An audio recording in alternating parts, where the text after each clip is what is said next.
हर साल की तरह इस साल भी आसनसोल के पोलो मैदान में जुबो शिल्पी संसद द्वारा पुस्तक मेले का आयोजन किया जाएगा।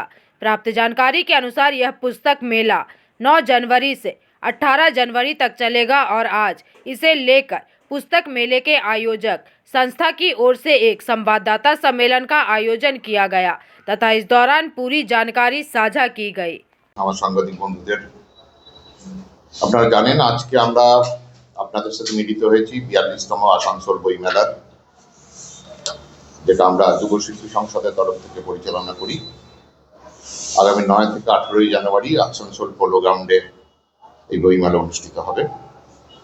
এর সম্বন্ধে সামান্য ইনফরমেশন আপনাদেরকে দেওয়ার জন্য আমরা আজকে মিলিত হয়েছি। আমি একটু পরপর বিষয়গুলো বলে দিই। বইমেলা শুরু হবে সাংবাদিক বন্ধুদের, আপনারা জানেন আজকে আমরা আপনাদের সাথে মিলিত হয়েছি 42তম আসানসোল বইমেলার, যেটা আমরা যুব শিল্পী সংসদের তরফ থেকে পরিচালনা করি। আগামী 9 থেকে 18 জানুয়ারি আসানসোল পোলো গ্রাউন্ডে এই বইমেলা অনুষ্ঠিত হবে। এ সম্বন্ধে সামান্য ইনফরমেশন আপনাদেরকে দেওয়ার জন্য আমরা আজকে মিলিত হয়েছি। আমি একটু পরপর বিষয়গুলো বলে দিই। বইমেলা শুরু হবে 9 তারিখে আমাদের বইমেলা দুপুর 2টার সময় শুভ উদ্বোধন হবে। 10 তারিখ থেকে 18 তারিখ পর্যন্ত বিভিন্ন দিন বিভিন্ন অনুষ্ঠান আছে। অনুষ্ঠান সূচি আমরা আপনাদেরকে দিয়ে দেবো। এর মাঝে আগামী 16 তারিখে কুইজ কম্পিটিশন হবে ক্লাস 12 পর্যন্ত স্টুডেন্টদের জন্য, এবং 18 তারিখে সিট অ্যান্ড ড্র কম্পিটিশন হবে, সেটাও ক্লাস 12 পর্যন্ত স্টুডেন্টদের জন্য। আর এছাড়া আমরা এবছর আলপনা প্রতিযোগিতা করছি সর্বসাধারণের জন্য। আপনারা জানেন গত বছর আমরা সামনে বইমেলার সামনে যে রাস্তা, সে রাস্তার উপর এই প্রতিযোগিতা করেছিলাম। আমাদের বিপুল সাড়া পড়েছিল এবং আপনাদের কাছেও এটা খুবই প্রশংসিত হয়েছিল।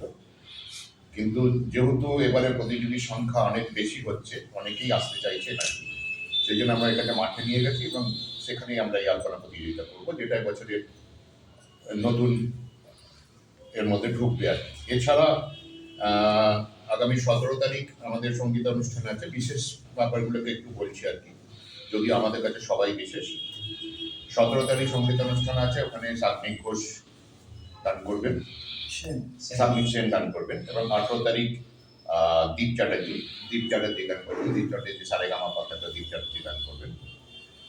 এছাড়াও আগামী 13 তারিখ সন্ধ্যেবেলা 6:30টার সময় আমরা একটু এই নতুন অনুষ্ঠান করতে যাচ্ছি, গল্প শোনো এই নাম দিয়ে। আমাদের দেশের বিভিন্ন মানুষ যারা দেশের জন্য প্রাণ দিয়েছেন বা দেশের জন্য বিভিন্নভাবে দেশকে গর্বিত করেছেন, এইরকম কিছু মানুষের জীবনের প্রেক্ষাপটে এই গল্প শোনো অনুষ্ঠানটি হবে। যে গল্প সাধারণ মানুষের কাছে পৌঁছায় না, ছাত্রছাত্রীদের কাছে পৌঁছায় না, অথচ তাদের জানা দরকার আমাদের দেশের জন্য এনারা কি করেছেন। এই অংশটাকে আমরা আগামী দিনে বারবার করার আমাদের ইচ্ছা আছে, এই জায়গাটাকে পৌঁছে দেওয়ার জন্য। এরকম একটা অনুষ্ঠান আগামী 13 তারিখ আমরা সন্ধ্যে 6:30টার সময় করছি। এটা এই আমাদের যে অনুষ্ঠান সূচি তার মধ্যে নেই, কারণ আজকে এটা আমরা ফাইনাল করতে পেরেছি, সেই জন্য এটা বিশেষভাবে আপনাদের জানালাম যে এটা হাইলাইট হওয়া দরকার আর কি।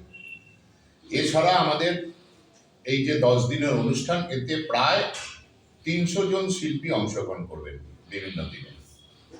আবার বলি, 300 জন শিল্পী অংশগ্রহণ করবেন এবং তাদের বেশিরভাগই অন্তত 90% শিল্পী আসানসোল বা আসানসোল এলাকার, যেটা আমরা বারবারই চেষ্টা করছি যে আসানসোলের শিল্পীরা যারা বিভিন্ন সাহিত্য চর্চা বা শিল্প চর্চা করছেন তাদেরকে সামনে তুলে ধরা, সেই চেষ্টা আমরা করছি।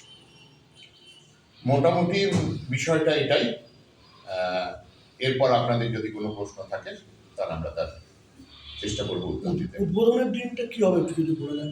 উদ্বোধনের দিন দুপুর 2টার সময় উদ্বোধন হবে।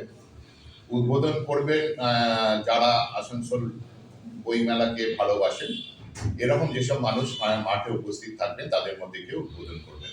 এটা আমরা গত বছর আপনাদের কাছ থেকে এই প্রশ্ন এসেছিল এবং আমরা বারবারই বলি যে আমরা যেমন প্রশাসনিক কর্তাদের আমন্ত্রণ জানাই, তেমনি আসানসোলের বইপ্রেমী মানুষ যারা আছেন তাদেরকেও বইমেলা মঞ্চে উপস্থিত থাকার জন্য আমন্ত্রণ জানাই এবং প্রশাসনিক কর্তাদের বিভিন্ন কাজের জন্য তারা হয়তো ঠিক সময় পৌঁছাতে পারেন না বা তাদের সেই দিনকে आसनसोल से बीजू मंडल की रिपोर्ट पीवीटीवी न्यूज़।